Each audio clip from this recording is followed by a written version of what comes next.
তাজমহল উড়িয়ে দেওয়ার জন্য বোমা হামলার হুমকি। ভারতের উত্তরপ্রদেশের আগ্রায় তাজমহল উড়িয়ে দেওয়ার হুমকি দেওয়া হয়েছে।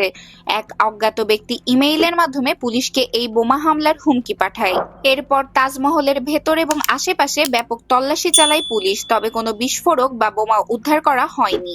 এ ঘটনায় উত্তরপ্রদেশে সাইবার ক্রাইম বিভাগ তদন্ত শুরু করেছে এবং হুমকিদাতার অবস্থান শনাক্তের চেষ্টা করছে। ভারতের সাম্প্রতিক সময়ে বিভিন্ন স্থানে বোমা হামলার হুমকি দেওয়া হলেও বেশিরভাগই ভুয়া প্রমাণিত হয়েছে। তবে তাজমহল এবং তার আশেপাশের এলাকা নজরদারিতে রাখা হয়েছে। তাজমহল উড়িয়ে দেওয়ার হুমকি দেওয়া ইমেইলটি পুলিশ গত মঙ্গলবারে পেয়েছিল। পুলিশের বিশেষ শাখা তাজ সিকিউরিটি এই ঘটনার মামলা দায়ের করেছে এবং তদন্ত অব্যাহত রেখেছে। কেন্দ্রীয় শিল্প নিরাপত্তা বাহিনীর লোকজন দীর্ঘ সময় ধরে তল্লাশি চালান, তবে তাতে কোনো সন্দেহজনক বস্তু বা বিস্ফোরক পাওয়া যায়নি। Pranati Rahman, international desk, press 20 Bangla.